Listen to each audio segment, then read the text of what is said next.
we're crossing over to the Ashanti region, and apparently we're doing that right now. We're going to Ohiminteria, who's joining us with a lot more details on that rescue of the 2 Canadians in Kumasi. Ohimin, if you can hear me, good morning to you. What are the details that you can share with us in terms of the rescue operation? The statement issued and signed by Kojo Nkrumah says it happened in the early hours of today. Thank you, Mama View. What we do know is that the women, the 2 Canadian nationals identified as Bailyn Chiti, 19, and then Lauren Patricia Catherine, 20, were rescued last night between the hours of 9 and 11 p.m. by a tripartite team of police, national security, and then Bureau of National Investigations. They led the rescue operation, and they rescued the woman at Sawaba, a suburb of Kumasi.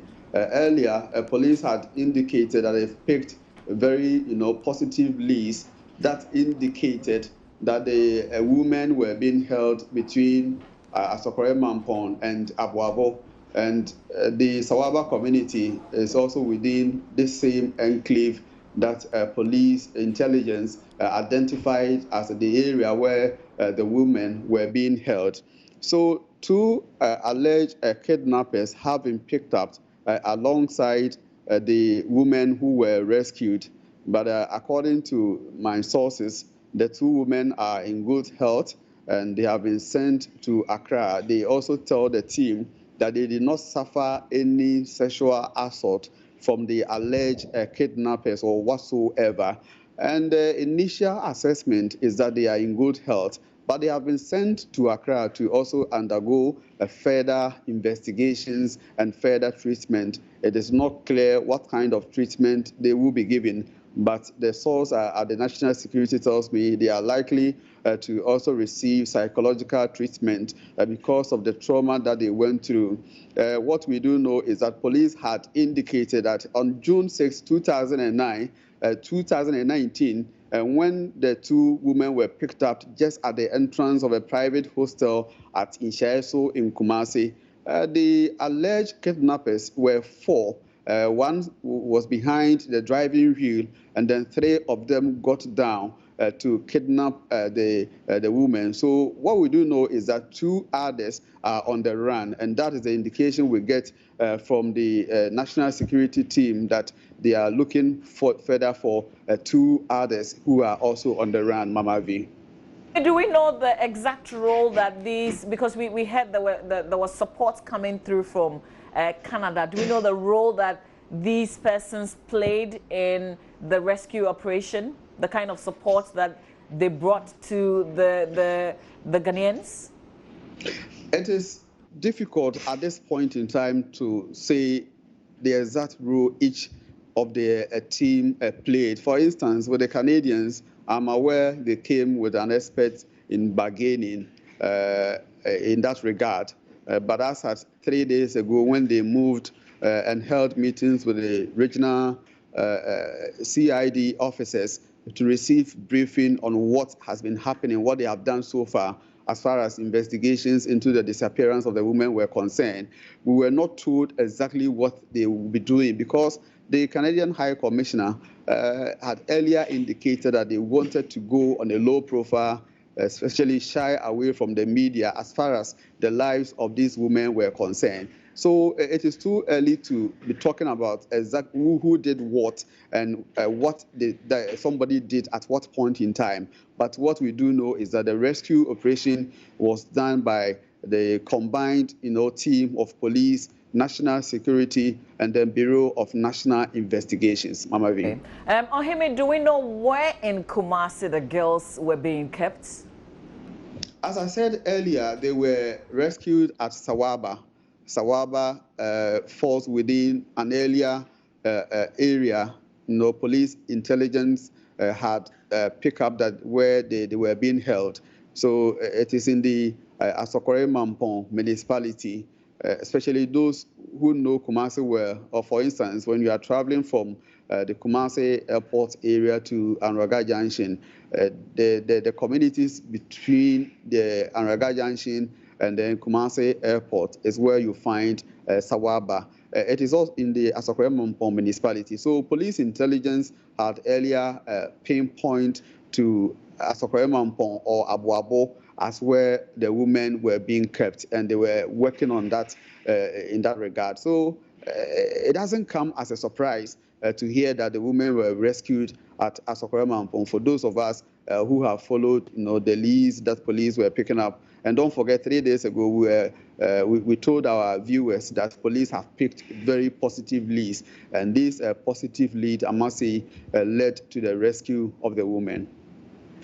And earlier, Ohime, we also heard about the arrest of the Uber driver. What has happened to that case? Yes, the police had said the Uber driver, whose name until now has been withheld, was assisting with police investigations. They said he was not being held as a suspect, but also, assisting police with information into the investigations of the disappearance of the woman. It is not clear. I'm not too sure of what has happened to him. Police wouldn't give further information on his status, whether he's still in custody or he has been granted bail.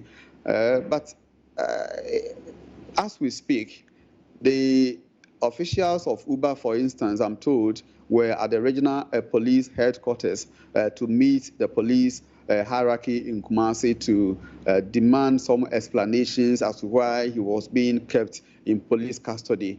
And my police sources tells me before the officials of Uber left the premises, they were satisfied with the kind of explanation that the police hierarchy or the command in Kumasi gave them. So we have all been waiting for the rescue of the woman. Probably that is where our attention has been. But just like yesterday, officials of the Ghana Tourist Authority were also at this private hostel, and they have closed it down for now. Because they say that the private hostel do not have the license to operate as a hostel, as an entity in that regard. So a lot of developments, I must say, has taken place within the last 24 minutes as far as the investigations into the disappearance of the Canadian nationals are concerned. Take something to go wrong for regulators to realize that there are issues even with a facility such as a hostel. Just finally, Ohime, what's been the conversation? Have we heard reactions from persons in Kumasi about this rescue? Not at this point in time, but before then, it has been talk of the town. People were asking why the kidnappers have failed to send messages or information explaining the motive behind the kidnapping. They were even expecting the kidnappers to demand a ransom, either to contact the family or relatives of the women victims or contact police in demand for ransom. But all these were not happening, so residents were a bit apprehensive about what could be happening to the women. Just that they were also hopeful that police would do a good job, as they did with the Indian national who was kidnapped in Kumasi 2 months ago.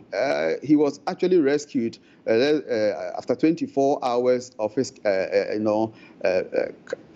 capturing. So people were expecting police, to do a thorough investigations and also investigate and rescue the woman. But they were also, not happy because the kidnappers had not sent any word to demand ransom in that regard. So for this morning, news trickling in with this coming in that the women have been rescued. Few of them who have gotten wind of the news are happy that at least there is some sort of reprieve for them as residents and then for the Canadian women. They were so concerned with the life of the Canadian women who were captured by these kidnappers.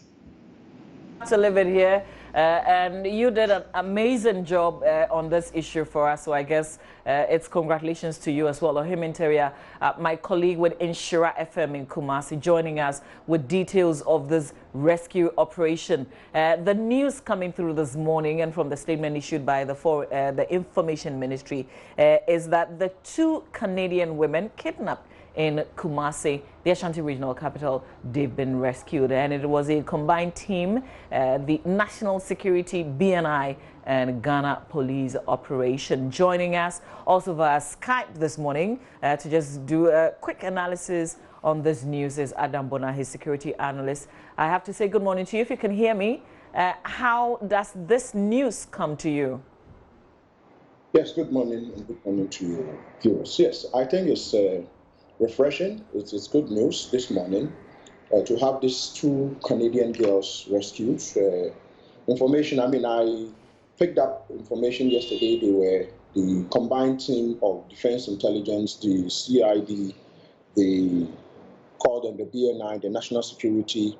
They were collaborating, to rescue these girls. And I think they successfully did that ASAP, because they did that, I think, last night. Some suspects, I'm told, are also in custody. Some suspects who were part of this, this whole orchestration to kidnap these girls have been arrested. But I'm not too sure how many people have been arrested as part of the operations to rescue the Canadians. Do we know the exact role that the Canadians played in this? Because earlier we had heard that they were bringing in people from Canada or elsewhere with expertise. Do we know the role that played in this rescue? They didn't play any role at all. Information I picked up as at yesterday and this morning concerning this rescue is that they didn't play any role. It was after the rescue that the police informed them that, the girls have been rescued. And from my, credible sources, the Canadians were surprised to be informed that the Canadian girls have been rescued. And so, as far as I'm concerned, credible intel I have indicates that the Canadians, even though they came in, they didn't play any significant role in the efforts to rescue these girls. No. That's interesting. The question that we will obviously ask, because before these two, we had our own three who have still not been found. I guess the question on a lot of minds this morning is the significance of this to that of the Takoradi girls. Where should we be hopeful now? Should we put pressure? What exactly should we be doing? What's the significance of this to finding the three Takoradi girls? It's very important, and I think security issues are becoming more topical now. But it is, I need to indicate that one individual who was part of the gang or deployed to kidnap these three Takoradi girls is in police custody. One John, his name was mentioned by the young man the convict who is currently serving some jail term for escaping from lawful custody. He mentioned his name, and this John he's been arrested by the police, CID, and the police. And so as I speak, information I picked up again is that he's likely to be presented before court, and so that they will be able to meet the mandatory 48 hours. Hopefully, if they're able to get a remand for him, they might be able to extract more information that might lead to finding the Takoradi missing girls, either dead or alive. And so we have to be hopeful and continue to ask questions, pile the pressure, continue to push and say that, yes, the Canadian girls have been found. The same effort that was put in finding the girls, let's put the same effort. But the dynamics are a bit different here. It looks like with the Takoradi girls, there were a lot of delays here and there. If you know the recent kidnappings, kidnappings that have happened, and there's been successful rescue, just like the Canadians, these two Canadians that have just been rescued. Information came out there very quickly to the powers that be. But it looks like, that of the Takoradi, it looks like there was either some delay from the regional police command in Takoradi, not, informing the powers that be in Accra, so that all effort will be marshaled in rescuing them. And so somehow, some way, it looks like they might have been transported out of the jurisdiction before probably some of us or the nation got to know, got wind of this whole act. And I'm just wondering, because some of the things that people are saying this morning with this news is it looks like we care more about foreigners than our own nationals. Because if you look at the efforts that's been put in this, I guess it's because we haven't seen this kind of efforts put in the finding of or the rescue of the Takoradi girls. Are we right in thinking so, that because of the international pressure that was brought to bear on this, we had missions issuing advisory notices, and it was headlined. We made headlines in major international news. Is it because of that? Are we wrong in thinking that because of the international angle to this, that's why we put in this much effort to find these two ladies? I mean, those who are thinking that way will not be wrong in thinking that way. But obviously, our call them elected, officials, or those we put in charge to run the affairs of the country, usually, I mean, in this part of the world, are not very responsible to, the indigenous or the nationals, as against probably the Canadians, Australians, as against the British, because as we speak, the Australians have given out about $75 million to fight this canker. We haven't heard the sitting president make a comment with regards to how much effort he's devoting, and the only statement I have heard from the sitting president, the president of the Republic of Ghana, Nana Addo, is 1 minute, 25 seconds statement he made with regards to kidnappings in Ghana. And for me, that is not very good. That does not show leadership. It doesn't show leadership because you have 3 Ghanaians kidnapped. And then so if the president would have to address the nation and reassure every parent, every mother, every girl in this country that your safety is, guaranteed. And he hasn't done that. All this time, he hasn't done that. And we have 3 Canadians, they've been rescued. Countries are issuing alerts here and there, and we haven't said anything. I would say that, yes, we will not be wrong if we think that because they are Canadian, that's why we were, even though the dynamics are different. I mean, until the girls, our own girls, are also rescued, we are free to think that probably these people are treated different because of the backlash from probably the international community and the powers that be out there. And so, Bamavi, you will not be, wrong at all if we think that way. And let's hope that this gentleman who has been arrested, will provide the nation with valuable information that will lead to the rescue. But I personally, working closely with the security agencies, hoping and piling mild pressure that they will rescue these 3 Ghanaian girls, so that we will be at peace with ourselves, and hoping that more resources will be channeled into the security agencies in fighting this menace of terrorism and kidnapping that is, surging in this country. Thank you, Mr. Adam Bona, for the analysis this morning. Very grateful that security analyst Adam Bona joining us with some analysis on the news this morning that the 2 Canadian women kidnapped in Kumasi have been rescued. Stay with us. We have a full-blown conversation. We've got 9 days to the Africa Cup of Nations, and our attention is on the Black Stars. How prepared are we for this Nations Cup?